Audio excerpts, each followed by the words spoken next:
আমরা যখন মারা যাব না, আমরা মারা গেলে পরে 40 দিন তারা আমাদেরকে মনে রাখবে কিনা সন্দেহ আছে। বিশ্বাস করছেন না? এই যে আমাদের অনেক আত্মীয় স্বজন মারা গেছে না, বছরে একটা বারো কি কবরস্থানে কেউ গিয়েছে? হয়তো যায়, মৃত্যুবার্ষিকী ওই দিন যায়, তাই না? দেখেন, আমরা কিন্তু আস্তে আস্তে ভুলে গিয়েছি তাদেরকে, আমরা ব্যস্ত হয়ে গেছে। ঠিক একইভাবে তারাও আমাদেরকে ভুলে যাবে। এই জন্যে আমি বারবার আপনাদেরকে মনে করে একটা কথা, আমার জীবন থেকে উপলব্ধি করি একটা কথা, যে একমাত্র আল্লাহ ছাড়া এই পৃথিবীতে এবং পরকালে আমাদের আপন বলে কেউ নাই। বাকি সবাই সবার স্বার্থের জন্য আছে।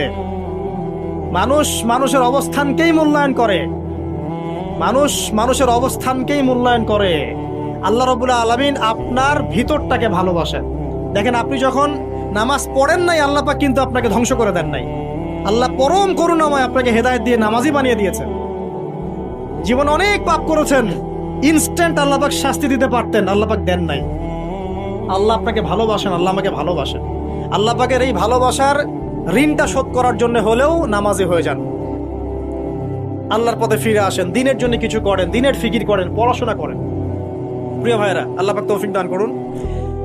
দেখুন, এই রিবা থেকে দূরে থাকার জন্য একটা হাদিস যথেষ্ট, যে 4 শ্রেণীর মানুষকে আল্লাহ রাসূল সাল্লাল্লাহু আলাইহি ওয়াসাল্লাম লাআনত করেছেন, অভিশাপ দিয়েছেন। ইনশাআল্লাহ আজকের লেকচার যাদের কানে যাবে, আমরা যদি না খেয়েও মরে যাই, আল্লাহ পাক না খেয়ে মারবেন না ইনশাআল্লাহ। রিজিক আছে, খাবো ইনশাআল্লাহ। কিন্তু হয়তো বা অভাব হবে, টাকা পয়সা একটু কম হতে পারে, অন্যের 10 তলা ফ্ল্যাট হবে, আমার হবে না, ঠিক আছে? অন্যের এত বিঘা বিঘা জমি আমার হয়তো হবে না। কিন্তু ইনশাআল্লাহ তাআলা এই যে দুনিয়ার মুসাফিরের জীবনটা, এটা মুসাফিরের জীবন না? মুসাফিরের জীবনটা কেটেই যাবে ইনশাআল্লাহ। কাটবে না? যে কোনো ভাবে কেটে তো যাবেই ইনশাআল্লাহ। এই যে পরকালের জীবনটা একটা চেতনার শক্তি, জানেন? দুনিয়াতে যত বাধা বিপত্তি আসুক, গাল মন্দ খান, গীবত তহমত খান, কষ্ট হোক, নির্যাতন হোক, একটা বিষয় মনের মধ্যে শান্তি দেয়। কি শান্তি? যে এই দুনিয়ার জীবনটা তো আর চিরস্থায়ী নয়, এটা তো আর সারা জীবন থাকবে না। ইনশাআল্লাহ এই অবস্থা আস্তে আস্তে পরিবর্তন হয়ে যাবে। ফাইন্না মাআল উসরি ইউসরা, পরকালে ইনশাআল্লাহ পাবো। দুনিয়াতে না পেলে কি হয়েছে, পরকালে পাবো ইনশাআল্লাহ। যুবক ভাই, এসব জেনা ছেড়ে দেন, আল্লাহ রাব্বুল আলামিন আপনার জন্য হুর রেখেছেন জান্নাত, ইনশাআল্লাহ পাবেন ইনশাআল্লাহ। এটা ছেড়ে দেন, সুদ ছেড়ে দেন, আল্লাহ পাক আপনার জন্য হাউজে কাউসার রাখছে ইনশাআল্লাহ, ঠিক আছে? অন্যায় পাপ ছেড়ে দেন, আল্লাহ রাব্বুল আলামিন আপনার জন্য জান্নাত রেডি করে রাখছে ইনশাআল্লাহ। এই দুনিয়ার জীবনটা ধোঁকা, একটা ছোট্ট জীবন, পুরা ধোঁকা, কিচ্ছু নাই এর মধ্যে। আমার কথা শোনেন, এই দুনিয়ার জীবনে কিছুই নাই। চারপাশে অনেক কিছু মনে হবে, আপনার বাড়ি আছে, গাড়ি আছে, স্ট্যাটাস আছে, টাকা পয়সা, প্রতিপত্তি সব আছে। আদতে আপনি একা, আদতে আপনাকে একাই কবরে যাওয়া লাগবে, একাই আল্লাহর সাথে হিসেব নিকেশ দিতে হবে। কেউ নাই সাথে, আমাদের সাথে কেউ নাই। কিন্তু আপনি মনে করছেন যে সেলিব্রিটিজম বড়, আমি পলিটিক্যাল নেতা হয়েছি, আমাকে সবাই চেনে, আমি ইকোনমিক সেক্টরে লিড দেই, রাষ্ট্রকে লিড দেই, আমি ধর্মতাত্ত্বিক ক্ষেত্রে লিড দেই, আমাকে দেখলে মানুষ বাহবা দেয়, ইত্যাদি ইত্যাদি। দিন শেষে আমি একা, আপনিও একাই, আমাকেও একাই যেতে হবে, আপনাকেও একাই যেতে হবে। এগুলো সব চারপাশের খালি অন্ধ মোহ, আর কিচ্ছু না। তো এই মোহের মধ্যে ঢুকে পড়বেন না, আল্লাহ পাক তৌফিক এনায়েত করুন। নবী সাল্লাল্লাহু আলাইহি ওয়াসাল্লাম বারবার বলতেন, আল্লাহুম্মা ইন্নী আউযু বিকা মিন ফিতনাতিদ দুনিয়া, বলতেন না? হে আল্লাহ, আমি এই দুনিয়ার ফিতনা থেকে তোমার কাছে আশ্রয় প্রার্থনা করছি। ওয়া ইন্নী আউযু বিকা মিন ফিতনাতিন নিসা, আমি মহিলাদের ফিতনা থেকেও আশ্রয় প্রার্থনা করছি। আরো দোয়া করতেন, আল্লাহুম্মা ইন্নী আউযু বিকা মিন আযাবিল কবর, হে আল্লাহ, আমি কবরের আযাব থেকে আশ্রয় প্রার্থনা করছি। ওয়া আযাবি জাহান্নাম, জাহান্নামের আযাব থেকে আশ্রয় প্রার্থনা করছি। ওয়া মিন ফিতনাতিল মাহইয়া ওয়াল মামাত, জীবন মৃত্যুর ফিতনা থেকে আশ্রয় প্রার্থনা করছি। ওয়া মিন শাররি ফিতনাতিল মাসিহিদ দাজ্জাল, এবং দাজ্জালের ফিতনা থেকে আশ্রয় প্রার্থনা করছি। দাজ্জালে পরে আসবো ইনশাআল্লাহ। দাজ্জাল নিয়ে আলোচনা করলে আবার কিছু মানুষ খারেজি ট্যাগ লাগাই দিতে পারে, ওই জন্য এদিকে আমি এখন যাচ্ছি না। হ্যাঁ, সামনে আসি। তো রিবার বিষয়টা বলছিলাম। আইয়ামে জাহিলিয়াতের যে সেই রিবা এখনকার বিশ্বে আছে কি নাই বলেন? ওই সময় না হয় মক্কায় ছিল, এখন কি সারা বিশ্বব্যাপী নাই? বিশ্বের কোনো কান্ট্রি রিবা মুক্ত না, বিশ্বের কোনো দেশ রিবা থেকে মুক্ত থাকতে পারবে না, এই বিশ্ব পরিচালনা যারা করছে ওদের আন্ডারে থাকলে। কখন হবে বিশ্ব রিবা মুক্ত? একদিন বিশ্ব রিবা মুক্ত হবে ইনশাআল্লাহ। একদিন না একদিন এই বিশ্বটা সুদ মুক্ত হবে ইনশাআল্লাহ তাআলা। তখন জালেম পার পাবে না, মাজলুমের রক্ত শ্রম বৃথা যাবে না ইনশাআল্লাহ। কবে, কত বছর পর আমি জানি না, কিন্তু এতটুকু জানি যে মালহামার পরে যখন আল মাহদি আসবেন এবং তারপর যখন মাসিহুদ দাজ্জাল বের হবে এবং ঈসা ইবনে মারইয়ামকে আল্লাহ পাক নামিয়ে দিবেন, তার হাতে যখন দাজ্জাল নিহত হবে এবং জেরুজালেম থেকে যখন পুরো বিশ্ব শাসন করা হবে মুসলিমদের হাতে, তখন রিবা বলে কিচ্ছু থাকবে না পৃথিবীর। ইনশাআল্লাহ তার আগ পর্যন্ত এই অবস্থা সলভ হবে কিনা আমরা জানি না, হতেও পারে নাও হতে পারে, তবে ওই সময় যে হবে নিশ্চিত ইনশাআল্লাহ। আসুন, আইয়ামে জাহিলিয়াতের আরেকটা বড় পাপ ছিল, এই যে এক ভাই বলেছেন, সেটা হচ্ছে নারীর অবমাননা। কে বলেছে এই কথাটা? সামনে একজন।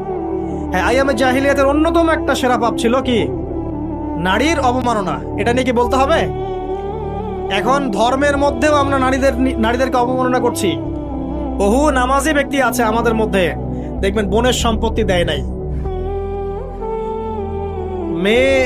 মেয়েকে শিক্ষিত করতে যাচ্ছেন না। কেন যাচ্ছেন না? ওর কি অধিকার নাই শিক্ষার? আপনি কি জানেন যে আয়েশা রাদিয়াল্লাহু আনহার কাছে বহু সাহাবী হাদিসের তালিম নিয়েছেন, বহু হাদিস শিখিয়েছেন কে? মা আয়েশা রাদিয়াল্লাহু আনহা। তো তিনি যদি শিক্ষিত না হতেন শেখাতে পারতেন? তো মেয়েদের শিক্ষার দরকার আছে না? হ্যাঁ, কি বিষয় দরকার? তাদের উপযুক্ত পরিবেশ নিশ্চিত করতে হবে, নিরাপত্তা, পর্দা এগুলো নিশ্চিত করতে হবে। তারপরে মেয়েদেরকে আপনি অবশ্যই শিক্ষিত করবেন।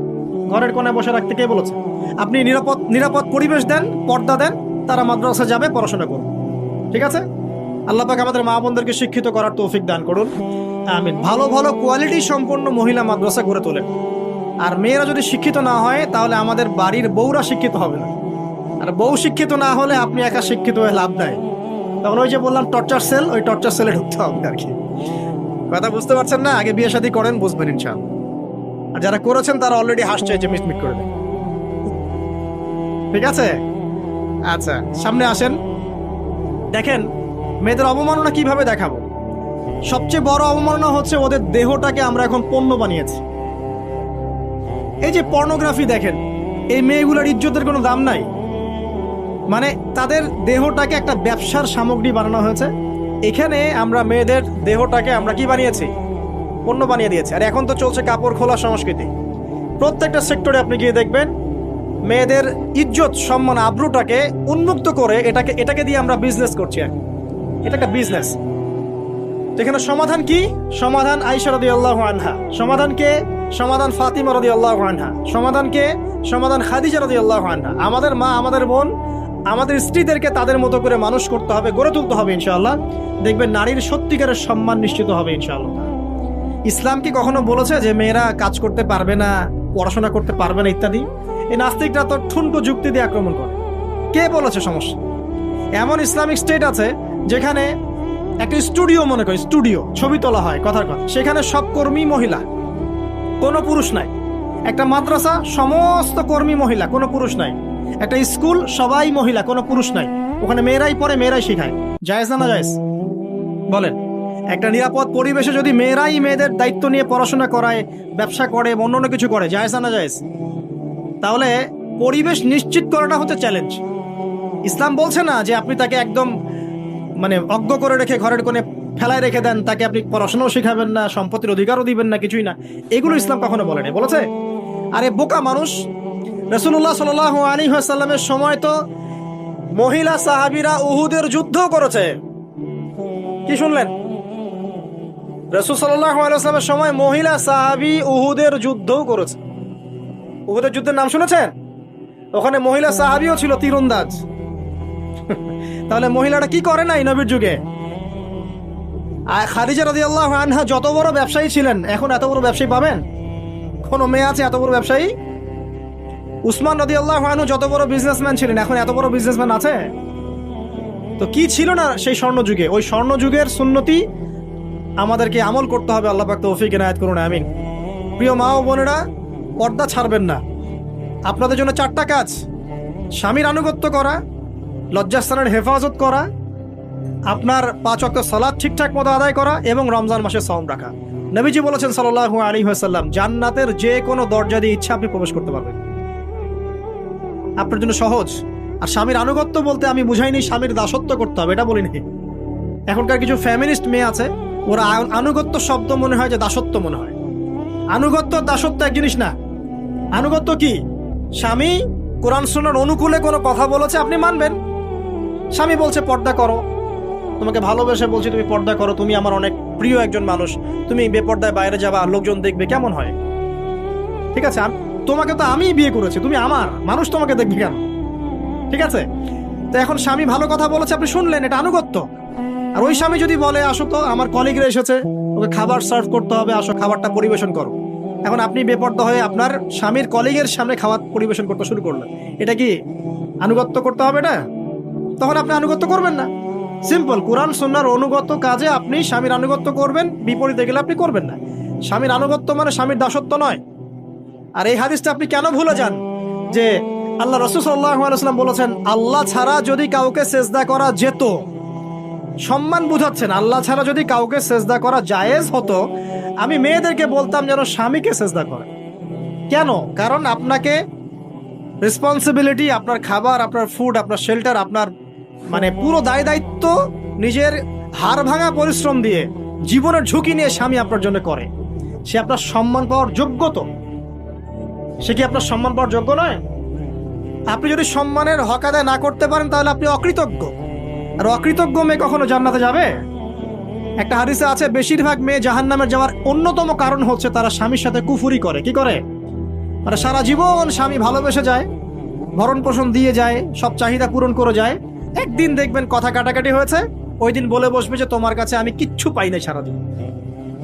এই যে কুফুরি, এই কারণে তারা জাহান্নামে যেতে পারে বেশি। আল্লাহ হেফাজত করুন। আরেকটা কারণ হচ্ছে যে বেপর্দা। আপনাকে 4টা মূলনীতি ফলো করতে হবে। 1, এমন কোনো পোশাক পরবেন না যে পোশাকটা আটো সাটো, যেটা পরলে আপনার গায়ের কাঠামো বোঝা যায়। এটা বোরখা হলেও পরা যাবে না। আমি কি বুঝাতে পারছি? ডিজিটাল বোরখা দেখেন নাই? দেখছেন? মাশাআল্লাহ। আর কারা কারা দেখছেন? এদিকে চোখ বেশি যায় না?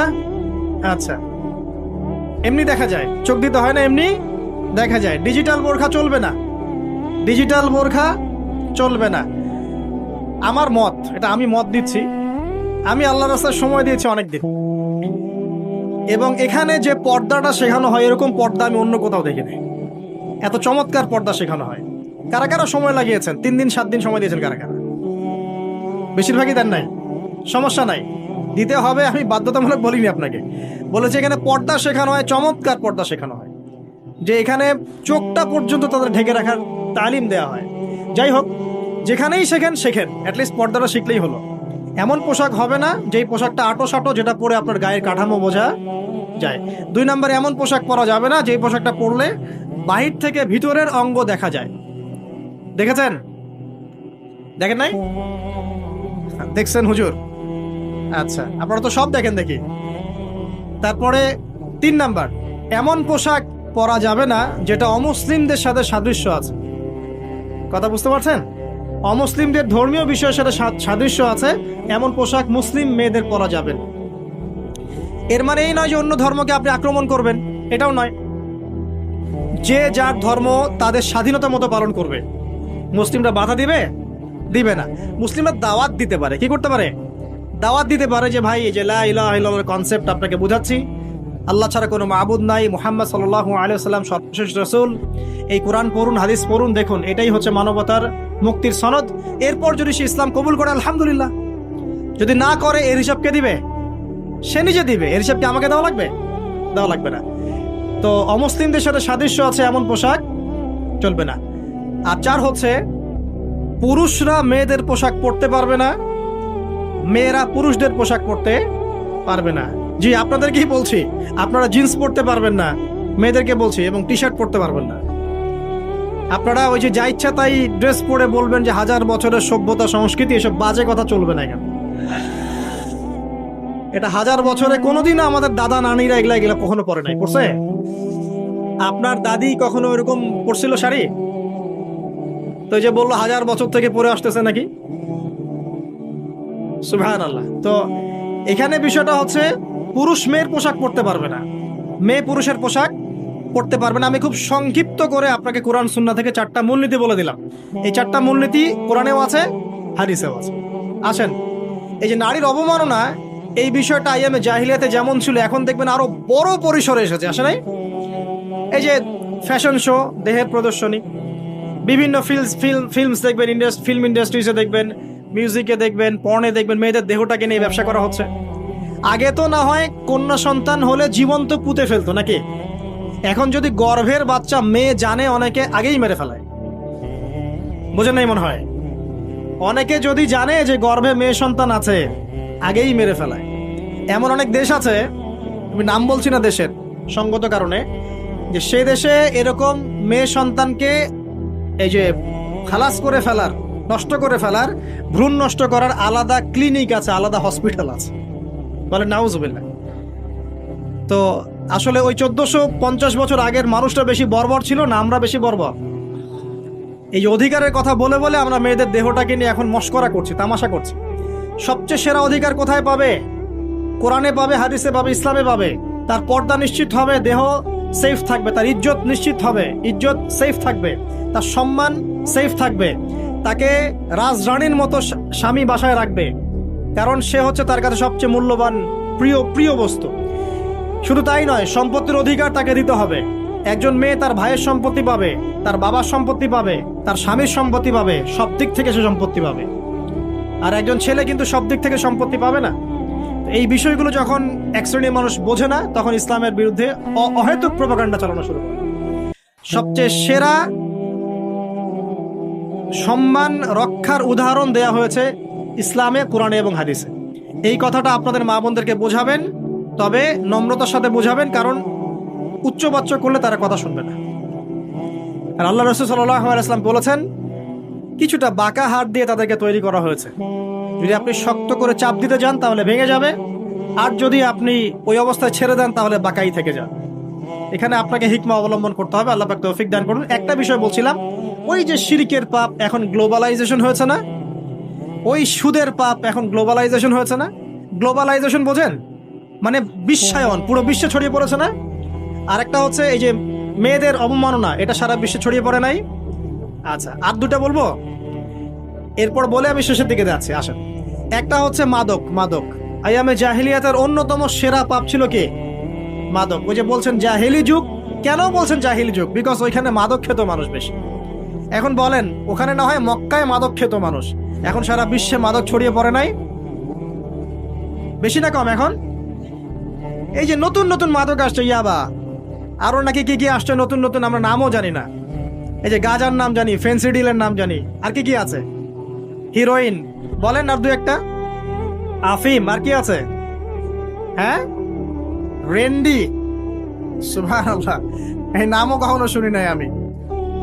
আচ্ছা শোনেন, বিষয়টা হচ্ছে, দেখুন এই বিষয়টা কি হালাল না হারাম? আচ্ছা, এটাকে যদি আমরা হালাল করে নেই তাহলে কি হবে? কুফরি হবে না শিরক হবে? শিরক কুফর দুটোই হচ্ছে। কিন্তু এখন মক্কার কিছু মানুষ মাদক খেয়েছে বুঝলাম, আল্লাহ রাব্বুল আলামিন ধাপে ধাপে এখান থেকে বের করেছেন। প্রথমে বলেছেন মদ খেয়ে নামাজের ধার কাছে যেও না। হ্যাঁ, তারপরে বলেছেন এই যে মাদকে কিছুটা উপকার আছে কিন্তু বেশি ক্ষতি। তারপর বলেছেন খেয়ে নামাজের কাছে যেও না। তারপর ধাপে ধাপে শেষের দিকে এসে আল্লাহ পাক বলেছেন যে এটাকে ছেড়ে দাও। সূরা মাইদায় পড়ে দেখেন, এটা শয়তানের কাজ। তখন সাহাবায়ে কেরাম রাদিয়াল্লাহু আনহুম পুরোপুরি মাদক থেকে নিজেদেরকে মুক্ত করলেন। এরপরে কি কখনো তারা মাদক ছুঁয়েও দেখেছেন? বরং মাদক দ্রব্য সেবন করলে 40টা লাঠি বেত্রাঘাত করতে হয়, ইসলামিক শাস্তি। কয়টা লাঠি? আর ওমর রাদিয়াল্লাহু আনহুর সময়ে 40 লাঠিকে বাড়িয়ে 80 লাঠি করা হয়েছে। কত লাঠি? 80 লাঠি। কিন্তু আরো একটা পাপের শাস্তি আছে, বলবো?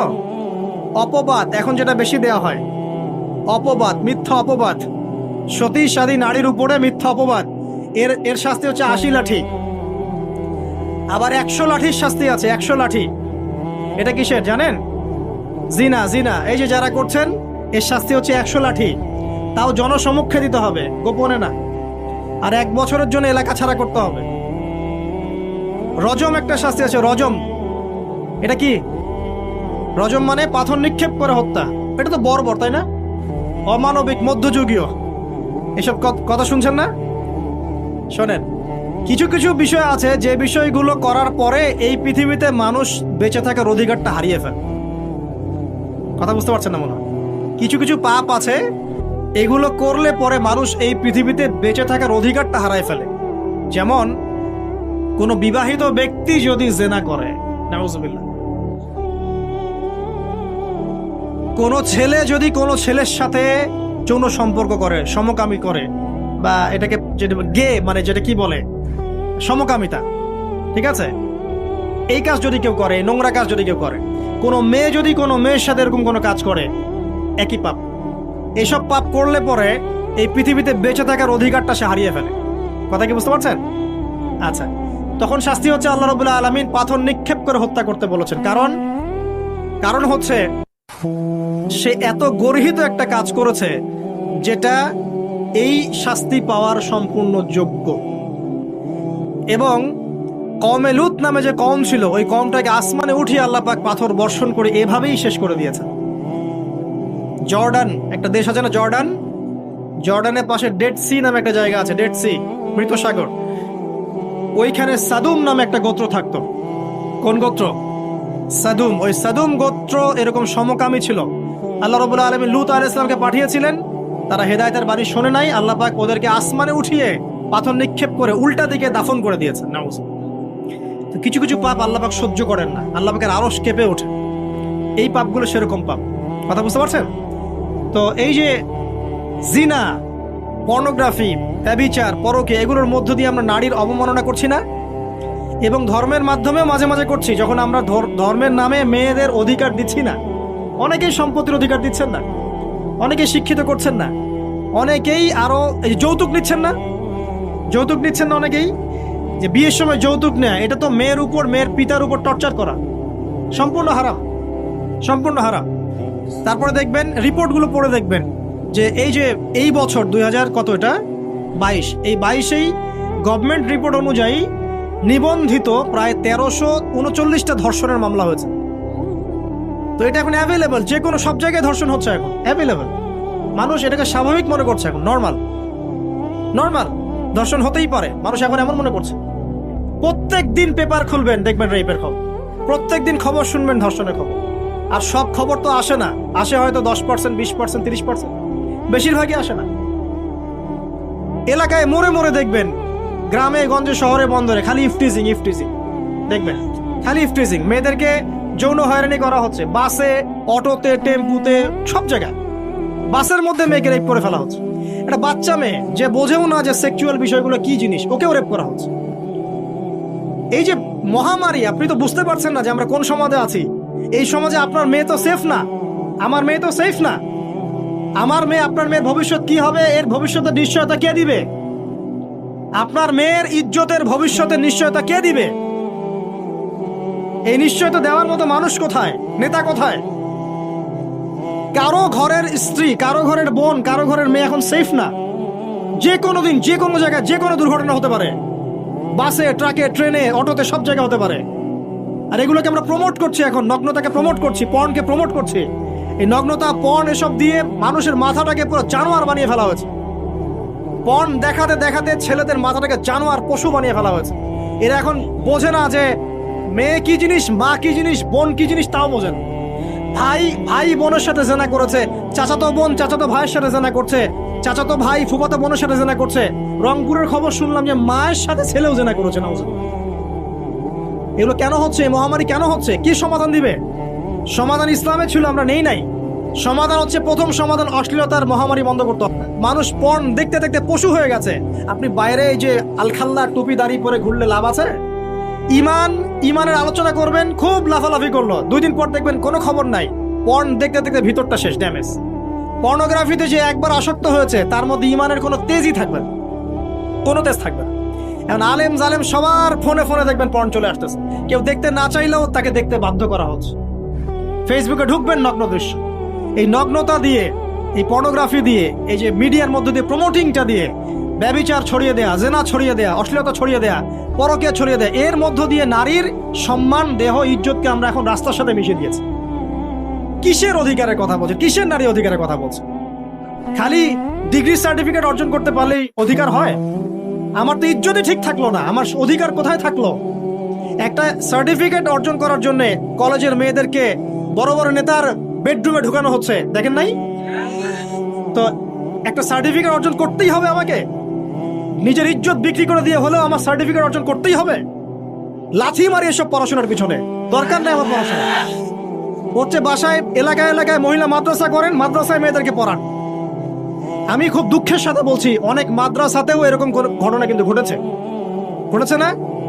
এখানে একটা কথা আমরা পরিষ্কার করতে চাই, সেটা হলো যে পাপী, রেপি, ধর্ষণী, সে আলেম করুক আর জালেম করুক, ইমাম করুক আর জালেম করুক, ফাসেক করুক, সবাইকে সমান শাস্তি নিশ্চিত করতে হবে। আর শাস্তি হবে দৃষ্টান্তমূলক, যেন আরো 10 জন দেখে শিক্ষা নেয়।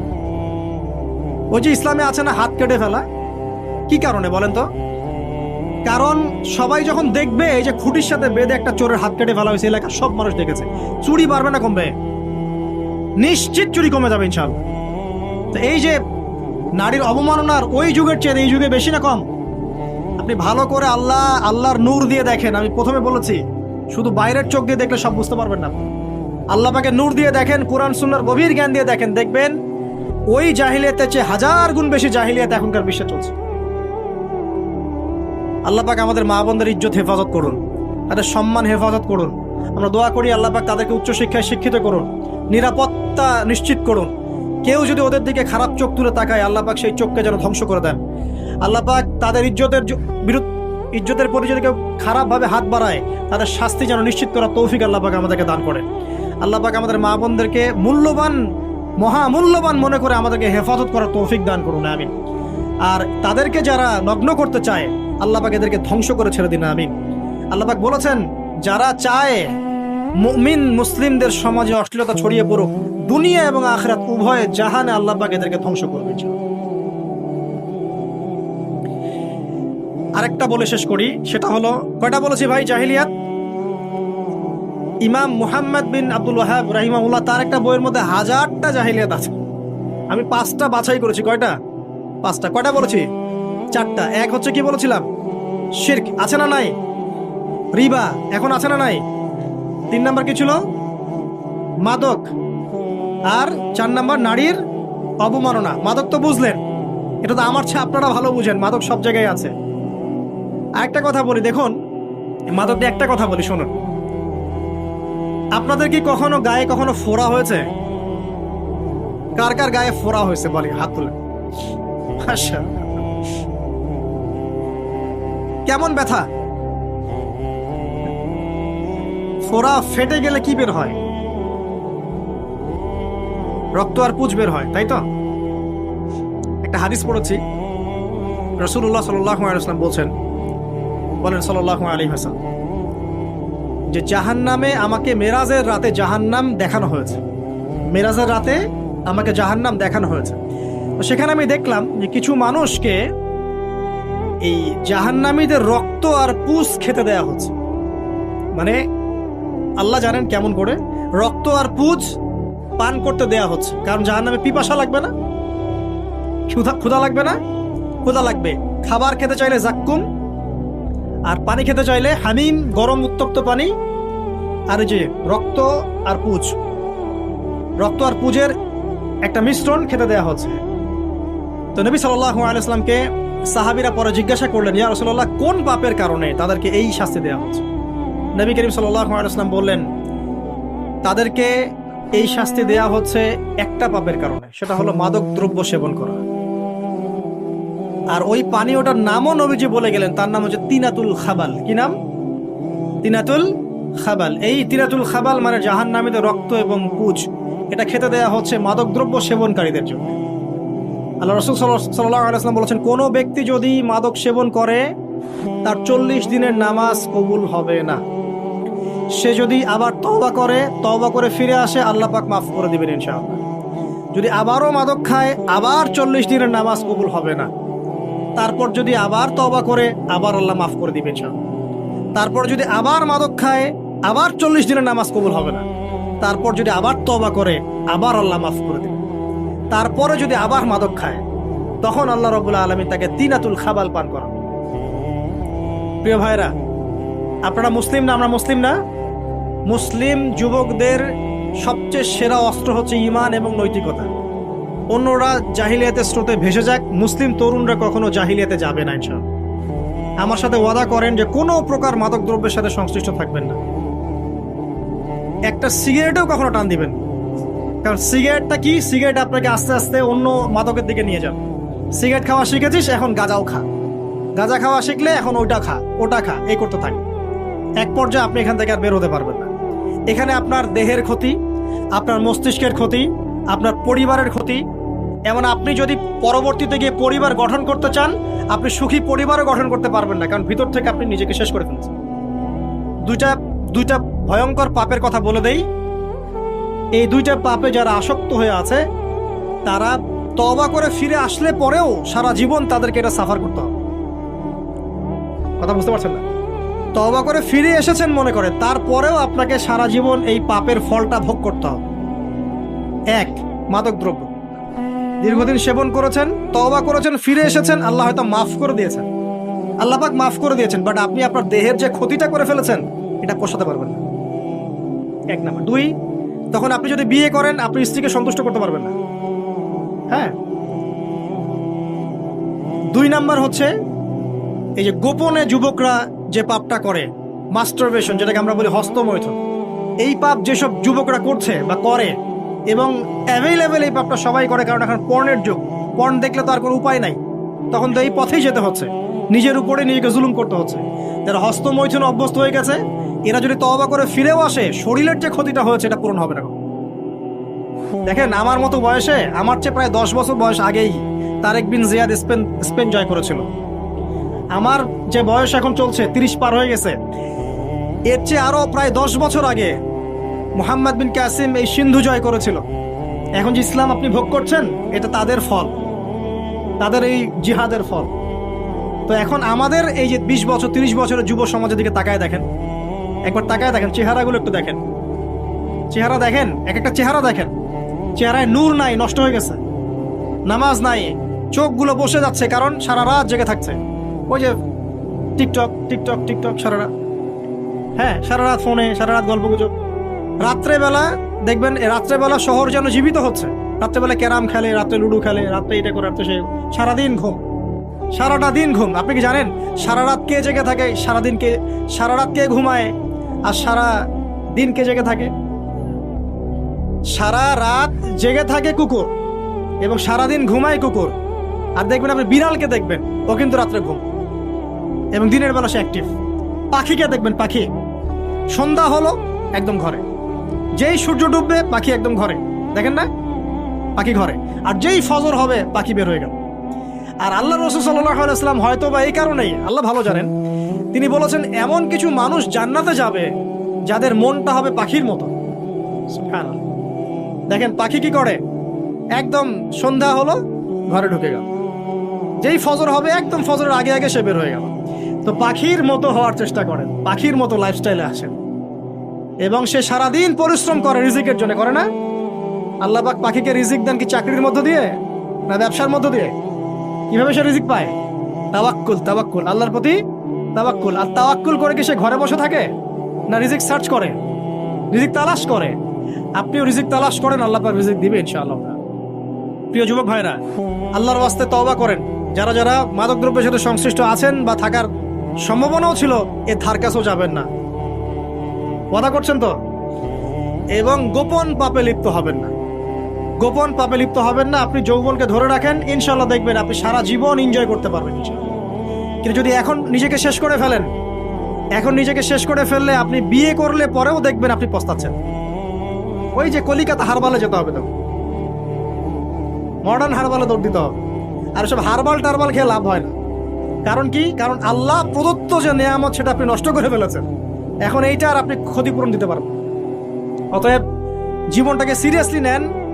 মুসলিম তরুণ যুবকদেরকে উদ্দেশ্যে বলছি যে আপনারা কায়িক পরিশ্রম করেন, কায়িক পরিশ্রম করেন। 5 ওয়াক্ত সালাতটা আল্লাহর ওয়াস্তে নামাজে মসজিদে এসে পড়েন। বেশি কিছু করতে বলছি না ভাই, আমার কথা শোনেন, বেশি কিছু করতে বলছি না। আল্লাহর ওয়াস্তে 5 ওয়াক্ত নামাজটা মসজিদে পড়েন, পারবেন না? আচ্ছা, ডেইলি 10টা পৃষ্ঠা করে কোরআন তেলাওয়াত করেন, পারবেন? আল্লাহ তৌফিক দান করুন। ডেইলি 2-4 টাকা করে সদকা করেন, পারবেন? আচ্ছা, প্রত্যেক দিন কিছু দাওয়াতি কাজ করেন। আমর বিল মারুফ, সৎ কাজের আদেশ করবেন, নাহি আনিল মুনকার, অসৎ কাজে নিষেধ করবেন। পারা যাবে ইনশাআল্লাহ।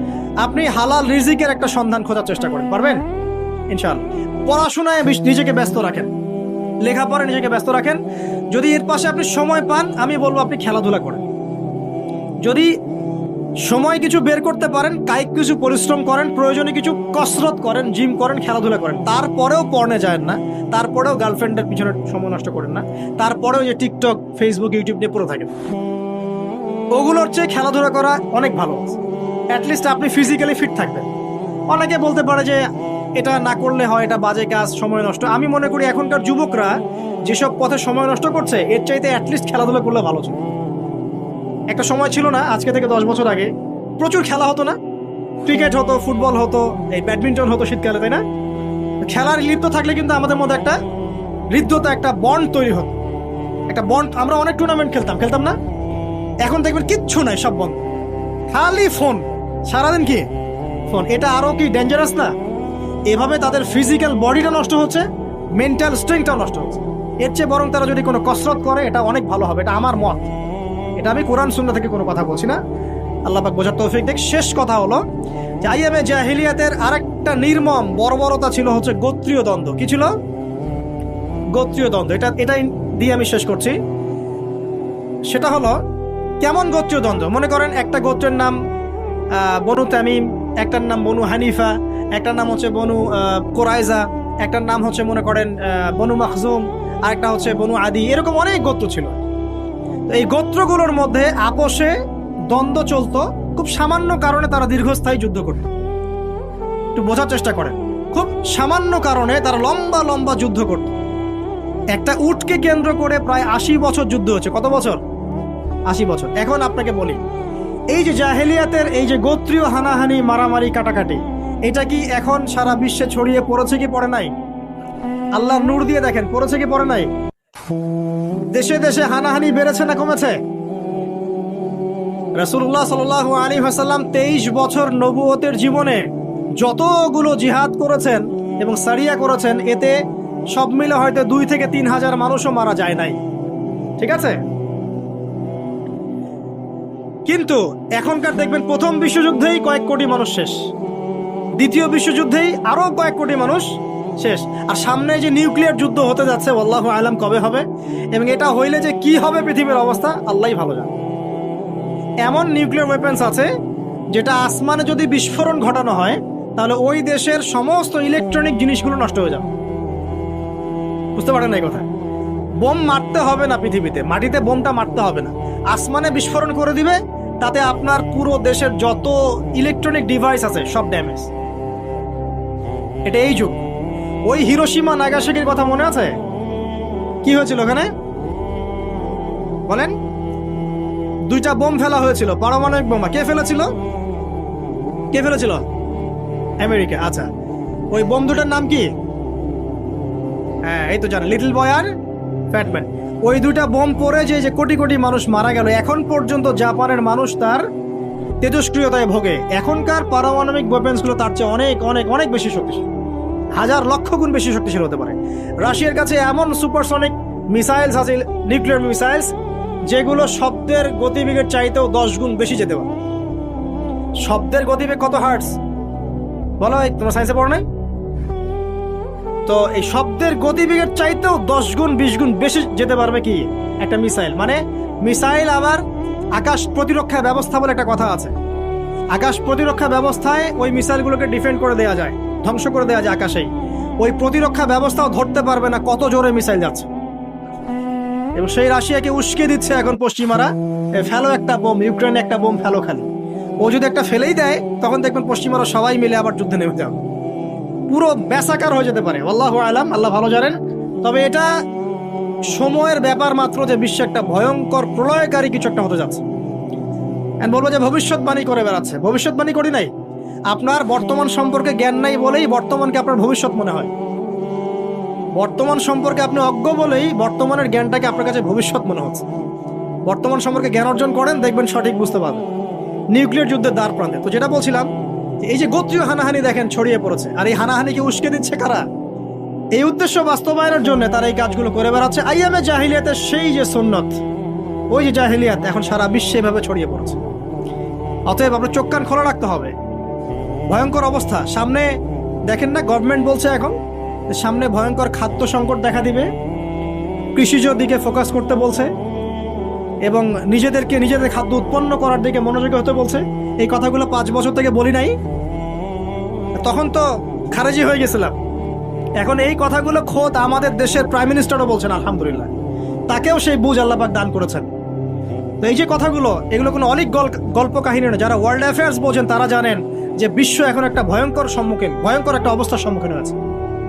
এটা আপনারা বুঝতে হয়তো দেরি করে ফেলছেন। আল্লাহ পাক আপনাদেরকে বোঝার তৌফিক দান করুন, আমিন। শেষ কথা বলি, ওই দ্বন্দ্বটা কিন্তু দেশ থেকে দেশ ছড়িয়েছে, যেমন ঠিক একইভাবে ধর্মের মধ্যেও ছড়িয়েছে। ধর্মের মধ্যেও আমরা কিন্তু বহু দলে ভাগ হয়ে গেছি।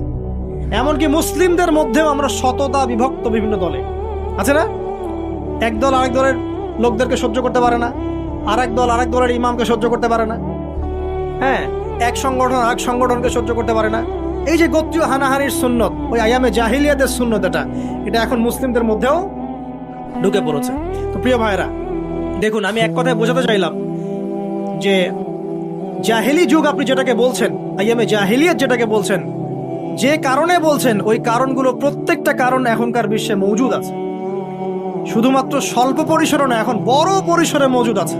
অতএব আপনাকে যদি আইএমএ জাহেলিয়াতুল আকবার বলে কোনো বিশ্বকে রিকগনাইজ করতে হয়, তাহলে এখনকার বিশ্বকে করতে হবে। অতএব এই ওয়ার্ল্ড অ্যাফেয়ার্সটাকে বোঝেন, জাহিলিয়াতটাকে বোঝেন। এই জাহিলিয়াত থেকে উত্তরণের জন্য সমাধান কে দিয়েছিল বলেন? ইসলাম কি সমাধান দেয়নি? ইসলাম সমাধান দিয়েছে, কোরআন সমাধান দিয়েছে। রাসূলুল্লাহ সাল্লাল্লাহু আলাইহি ওয়াসাল্লাম 23 বছরের মধ্যেই সমস্ত জাহিলিয়াতকে দূর করে দিয়েছে, দেন নাই? বলেন, 23 বছর পর কি মক্কায় শিরক ছিল? বলেন, 23 বছর পর কি মক্কায় সুদ ছিল? 23 বছর পর কি মক্কায় জেনা, এই যে আপনার ব্যভিচার, এই যে আপনার মাদক, এই যে গোত্রীয় হানাহানি, নারীর অবমাননা, এগুলো ছিল? তাহলে একজন মহামানব, তিনি 23 বছরের মধ্যেই পুরো সমাজটাকে সংস্কার করে ফেললেন না? সেই রাসূল সাল্লাল্লাহু আলাইহি ওয়াসাল্লামের সুন্নত কি মরে গেছে? সেই আল্লাহ কি মরে গেছেন? নাউজুবিল্লাহ। সেই আল্লাহ পাকের নাজিলকৃত কোরআন এবং হাদিস কি মরে গেছে? তাহলে সেই আল্লাহ যদি জীবিত থাকেন, সেই রাসূলের আদর্শ যদি জীবিত থাকে, এবং সেই কোরআন যদি এখনো মুসলিমদের হাতে থাকে, তাহলে এখনকার বিশ্বের জাহিলিয়াত আমরা ফেস করতে পারবো না? পারবো না ইনশাআল্লাহ? পারবেন ইনশাআল্লাহ? কি করবেন তাহলে? মোটা থেকে কয়েকটা কথা বলে শেষ করে দিই। 1 নাম্বার, প্রিয় ভাই, জ্ঞান অর্জন করেন, প্রচুর পড়াশোনা করেন। জ্ঞান অর্জনের ক্ষেত্রে সাম্প্রদায়িক হবেন না, এতটুক নিব এতটুক নিব না, এর থেকে নিব ওর থেকে নিব না, এমন হবেন। জ্ঞান যেখানে পাচ্ছেন নিতে থাকেন, আল্লাহ পাক আপনাকে নূর দিবে ইনশাআল্লাহ। আল্লাহ যখন আপনাকে নূর বা আলো দিবে তার পক্ষ থেকে, আপনি এমন কিছু দেখবেন যা অন্যরা দেখতে পারছে না। আপনি খিজির হয়ে যাবেন ইনশাআল্লাহ আলাইহিস সালাম। যে মুসা আলাইহিস সালাম বুঝতে পারছেন না কেন নৌকা ফুটা করছে, কেন বাচ্চাকে হত্যা করছে, আর কেন দেয়াল নির্মাণ করছে, কিন্তু খিজির আলাইহিস সালাম বুঝতে পারছেন কেন এগুলো করতে হচ্ছে। 2 নাম্বার, প্রিয় ভাই, আপনার হায়াতটাকে মূল্যায়ন করেন। আজকেই তওবা করে ফিরে আসেন, 5 ওয়াক্ত নামাজি হয়ে যান, সময় অপচয় বন্ধ করেন, যৌবনকালটাকে কাজে লাগান, সিরিয়াস হন, জীবনটার ব্যাপারে সিরিয়াস হন। জীবনটা কিন্তু হেলায় খেলার বিষয়। একবার চলে গেলে, একবার মৌত হয়ে গেলে, কান্নাকাটি কোটি কোটি বছর করলে আল্লাহ পাক আর দ্বিতীয়বার পৃথিবীতে ফিরাই দিবে না, দিবে? তো কি কারণে আমরা আমাদের সময়টাকে হেলায় নষ্ট করছি? সুযোগ আছে? কোনো সুযোগ নাই। যেই কাজের পরকালীন কোনো ফায়দা নাই, সেই কাজে আমি নাই। সোজা কথা বোঝেন? যেই কাজে পরকালের কোনো ফায়দা নাই, সেখানে আমি নাই, এরকম আকীদা রাখবেন। ইলম অর্জন করবেন কেন? পরকালের ফায়দা আছে তাই। নামাজ কেন পড়বেন? পরকালে ফায়দা আছে তাই। প্রেমের সম্পর্ক করবো না কেন? পরকালে ফায়দা নাই তাই। এই মিউজিক শুনবো না কেন? আমি পরকালে কোনো ফায়দা নাই তাই। আমি অহেতুক এসব টিকটকের পিছনে ঘুরবো না কেন? পরকালে কোনো ফায়দা নাই তাই। যে কাজ পরকালে ফায়দা দিবে, আমি সেই কাজে আছি। পারা যাবে ইনশাআল্লাহ? আল্লাহ তৌফিক দান করুন। যুবক ভাইদেরকে আমি অনুরোধ করবো যে আপনাদের যৌবনটা আগামী মুসলিম উম্মার ভবিষ্যৎ। এই যে বলে না যে জাতির কাণ্ডারি হবে অমুক তমুক, কেউ জাতির কাণ্ডারি হতে পারবে না। জাতির কাণ্ডারি যদি হতে চায়, তাহলে মুসলিম যুবকরাই হতে পারবে ইনশাআল্লাহ। যারা সারাদিন মাদকদ্রব্য সেবন করে, এরা জাতিকে কিচ্ছু দিতে পারবে না। যারা সারাদিন হকি স্টিক নিয়ে ঘুরছে আর নির্মমভাবে মানুষকে মারছে, এরা জীবনেও জাতিকে কিচ্ছু দিতে পারবে না। ফাসাদ সৃষ্টি করা ছাড়া কিচ্ছু করতে পারবে না। দেশকে, জাতিকে এবং উম্মাকে যদি এগিয়ে নিতে হয়, শুধু মুসলিম যুবকরাই পারবে ইনশাআল্লাহ। এবং কারা পারবে? যারা অন্য ধর্মের মানুষ কিন্তু মনটা স্বচ্ছ, সৎ, তারাও পারবে। যাদের মনে সততা আছে অন্য ধর্মের হলেও তারা পারবে ইনশাআল্লাহ। যার মনে সততা নাই সে পারবে না। করাপ্টেড, দুর্নীতিপূর্ণ মন নিয়ে কখনো দেশের খেদমত, জাতির খেদমত করা যায় না। বাংলাদেশের সবচেয়ে বড় সমস্যা দুর্নীতি। বাংলাদেশের 1 নম্বর সমস্যা দুর্নীতি। দুর্নীতি যদি না থাকতো আর সমস্ত কালো টাকা যদি সাদা করা যেত, বাংলাদেশের মানুষকে আজকে না খেয়ে মরতে হতো না। 65% মানুষকে আজকে এই খাবারের সংকটে ভুগতে হতো না। সামনের দিনগুলো কঠিন হবে, ভয়াবহ হবে, এটা সবাই বুঝতে পারছে, হয়তো শুধু আপনারা পারছেন না। আল্লাহ পাক আপনাদেরকে বোঝার তৌফিক দান করুন, আমিন। সামনে যান, নিজের জীবনকে কাজে লাগান, যৌবনকে কাজে লাগান, একটা হালাল রিজিক সার্চ করেন। অল্প রিজিকে সন্তুষ্ট হয়ে যান, উচ্চাভিলাষী হবেন না। উচ্চাভিলাষী হওয়ার দরকার নাই, যতটুকু আসছে আলহামদুলিল্লাহ, এটুকুর মধ্যেই সন্তুষ্ট থাকেন, পারবেন ইনশাআল্লাহ। সামনে যাবেন, আদর্শ পরিবার গড়বেন, পরিবারের মধ্যে ইসলাম থাকবে। পরিবারের পিতা হবে ইব্রাহিম, পরিবার সন্তান হবে ইসমাইল, পরিবারের স্ত্রী হবে হাজারা অথবা সারা আলাইহিস সালাম। দিনদার ছেলে নাই, বিয়ে নাই, দিনদার মেয়ে নাই, বিয়ে নাই। ওই যেটা আপনি মনে করছেন রূপ সৌন্দর্য হাবি যাবে, কিচ্ছু থাকবে না ভাই, কিচ্ছু থাকবে না। 1 বছর 2 বছর পরে সব শেষ। দিনদার স্ত্রী পাবেন, চোখ বন্ধ করে বিয়ে করে ফেলবেন। আর দিনদার স্বামী পাবেন, বিয়ে করে ফেলবেন। আমার স্বামী কত বড় ব্যাংকের চাকরি করে, কত বড় ডিগ্রি, কত বড় সার্টিফিকেট, এটা পরের ইস্যু। আগের ইস্যু হচ্ছে আমার স্বামী নামাজ পড়ে কিনা, এই লোক আমার স্বামী হতে যাচ্ছে, এর দাঁড়িয়ে আছে কিনা, ইসলাম পালন করে কিনা, ইসলামের প্রতি ভালো ধারণা আছে কিনা, সে আমাকে পর্দায় রাখবে কিনা, এগুলো বড় জিনিস। পরিবার গড়ব ইসলামিক ভিত্তিতে, ইসলাম নাই, পরিবার নাই। এমনকি পরিবার গড়ার পরেও যদি দেখেন যে পরিবারের সদস্যদেরকে বোঝাতে বোঝাতে আপনি ক্লান্ত হয়ে যাচ্ছেন, পরিবারের সদস্যদেরকে দিন বোঝাতে আপনি ক্লান্ত, কিছুতেই দিন বুঝতে চায় না, আপনি আসহাবুল কাহাফ হয়ে যান, তাও ভালো। বুঝেন নাই? আপনি নিজের চটকায় তেল দেন, ওটা বাদ দেন, ওর কবরের হিসাব ওর উপর ছেড়ে দেন, আপনি ইব্রাহিম হয়ে যান, আপনি আসহাবুল কাহাফ হয়ে যান, তাও ভালো। ইসলাম নিয়ে কোনো কম্প্রোমাইজ নাই। পরিবারের সদস্যরাও যদি আল্লাহর পথে চলার ক্ষেত্রে প্রতিবন্ধকতা সৃষ্টি করে, বাদ দিয়ে দেন, দরকার নেই। আল্লাহর জমিন প্রশস্ত, আল্লাহর জমিন প্রশস্ত, আল্লাহর রিজিক প্রশস্ত, ইনশাআল্লাহ। আল্লাহ পাক উত্তম আরো কিছু দিবেন আপনাকে ইনশাআল্লাহ তাআলা। খেয়াল রাখবেন, পরিবারের মধ্যে ইসলাম থাকতে হবে। এখানে কিন্তু আপনাকে কেউ বাধা দিবে না, এর কর্তা আপনি নিজেই। আল্লাহ পাক তৌফিক এনায়েত করুন, আমিন। পাশাপাশি সৎ কাজের আদেশ করেন, অসৎ কাজে নিষেধ করেন। মুসলিম উম্মার মধ্যে ঐক্যের চেষ্টা করেন, বিভক্তি সৃষ্টি করবেন। সবার মধ্যে ভালো জিনিস আছে, নিয়ে নেন, খারাপগুলো ছেড়ে দেন। এমন কোন সংগঠন বা দল বা জামা নাই যার 100%ই পরিশুদ্ধ, এমনটা কোনো নাই, কোথাও নেই। সবার মধ্যেই কিছু না কিছু ভুল থাকবেই, কিছু না কিছু ফল্ট থাকবেই। ওই ফল্টগুলোকে নিয়ে যদি আপনি পড়ে থাকেন আর কাদা ছড়াছড়ি করতে থাকেন, কাজ হবে না। এখন এই যুগটা সেই যুগ না। এটা কি সাহাবীদের যুগ যে চুল ছেঁড়া বিশ্লেষণ করতে হবে? এখন কি খেলাফা কায়েম আছে? সাহাবীদের যুগে খেলাফা কায়েম আছে, ইসলামিক অর্থনীতি কায়েম আছে, ইসলামিক রুলিংস চলছে। তখন সূক্ষ্ম বিষয় নিয়ে সাহাবীরা একে অপরের সাথে কনফ্লিক্টে যাচ্ছে, মত পার্থক্য হচ্ছে। আর এখন তো কিছুই নাই, এখন আপনি ওই ছোটখাটো বিষয় নিয়ে পড়ে আছেন, বড় বিষয়ের তো খোঁজ নাই এখন। আল্লাহ পাক আমাদেরকে বোঝার তৌফিক এনায়েত করুন, আমিন। সামনে এগিয়ে যাবেন এবং দিনের জন্য কিছু করার চেষ্টা করুন। আপনার জান, আপনার মাল, আপনার সময় শ্রম দিয়ে ইসলামের জন্য কিছু করে যাওয়ার চেষ্টা করেন। কিছু না পারেন, একটা এতিমখানা করেন, একটা মাদ্রাসা করেন, একটা মসজিদ করেন, ঠিক আছে, একটা সামাজিক সংগঠন করেন, একটা কি বলবো, আপনি যদি পলিটিক্সও করেন, কোনো সমস্যা নাই, কিন্তু এটাকে ভালোর দিকে নিয়ে আসেন, ন্যায়ের দিকে নিয়ে আসেন। দুর্নীতি অন্যায় বাদ দেন, অন্যের ক্ষতি করা বাদ দেন, অন্যের গীবত তহমতের সংস্কৃতি বাদ দেন, ভালো কিছু করেন, সামাজিক কাজ করেন, মানবতার কাজ করেন। আপনি যদি লিখতে পারেন লিখেন, বলতে পারলে বলেন। আপনি কিচ্ছু করতে পারেন না, অ্যাটলিস্ট আপনি ইসলামপন্থীদেরকে সাপোর্ট দেন, আপনার সম্পদ দিয়ে, আপনার অর্থ দিয়ে সাপোর্ট করেন। কিচ্ছু করতে পারছেন না, কিছুই করার ক্ষমতা নাই, নিজেকে নিয়ে ব্যস্ত থাকেন, আগুন উস্কে দিয়েন না। মনে করেন আপনার কিছু করারই ক্ষমতা নাই, কোনো যোগ্যতা নাই, ঠিক আছে, আপনি চুপ থাকেন, অ্যাটলিস্ট আপনি আগুন উস্কে দিয়েন না, নিজেকে নিয়ে ব্যস্ত থাকেন, আপনি আপনার কাজ করেন। আল্লাহ পাক আমাদের সবাইকে দিনের জন্য কিছু করার তৌফিক দান করুন, আমিন। আর সবশেষ কথা হচ্ছে যে বর্তমান অর্থনীতি, সমাজনীতি, বিশ্ব ওয়ার্ল্ড পলিটিক্স, এগুলো খুব ভালো করে পড়াশোনা করবেন, করে কোরআন সুন্নাহর সাথে মেলাবেন, আখিরুজ্জামানের হাদিস এবং আয়াতগুলোকে স্টাডি করেন, সমসাময়িক প্রেক্ষাপটের সাথে এই পরিস্থিতিগুলো মেলানোর চেষ্টা করেন। দেখবেন আপনার চোখ আল্লাহ খুলে দেবে ইনশাআল্লাহ। এবং ইনশাআল্লাহ আযজা ওয়া জাল আপনি এমন কিছু সলিউশন জাতির সামনে উপস্থাপন করতে পারবেন যেটা আর 10 জন পারছে না ইনশাআল্লাহ। সর্বপ্রথম কথা, ব্যক্তিকে পরিশুদ্ধ করি, আত্মশুদ্ধি অর্জন করি, আল্লাহর হুকুম আহকামগুলো পালন করি, পরিবার গঠন করে হালাল রিজিক সার্চ করি, এরপরে আমি দিনের জন্য কিছু করার চেষ্টা করি। যদি আল্লাহ পাক আমাকে আরো বেশি যোগ্যতা দেন, তখন আরো বড় পরিসরে দিনের খেদমত করার তৌফিক আল্লাহর পক্ষ থেকে চেয়ে নেই, আল্লাহ পাক কবুল করবেন ইনশাআল্লাহ আযজা ওয়া জাল। আজকের মতো আমরা আর লম্বা করছি না, এখানে শেষ করছি। আমরা কিছু প্রশ্ন উত্তর দিব ইনশাআল্লাহ। তবে দোয়া করছি আমরা, আপনারা সবাই দোয়ায় শরীক হন যে আল্লাহ রাব্বুল আলামিন আমাদের সবাইকে যেন কোরআন এবং সুন্নাহর ইলম অর্জন করার তৌফিক এনায়েত করেন, আমিন।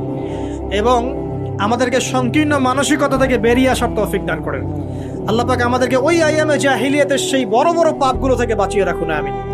এবং এই পাপগুলোর যে মহামারী এখন চলছে, এখান থেকে আল্লাহ পাক আমাদের পরিবার বর্গকে হেফাজত করুন। আল্লাহ আমাদের মা বোনদেরকে খাস পর্দায় থাকার তৌফিক দান করুন।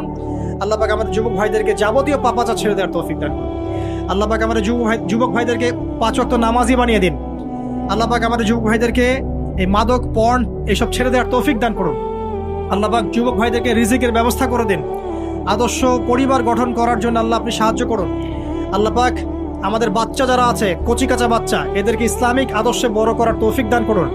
আল্লাহ পাক আমাদের ঊর্ধ্বতন কর্তৃপক্ষ যারা থাকবে, প্রশাসনে, রাষ্ট্রে, যে যেখানেই থাক, আমরা দোয়া করি আল্লাহ পাক সবাইকে ঈমান দান করুন, আমিন।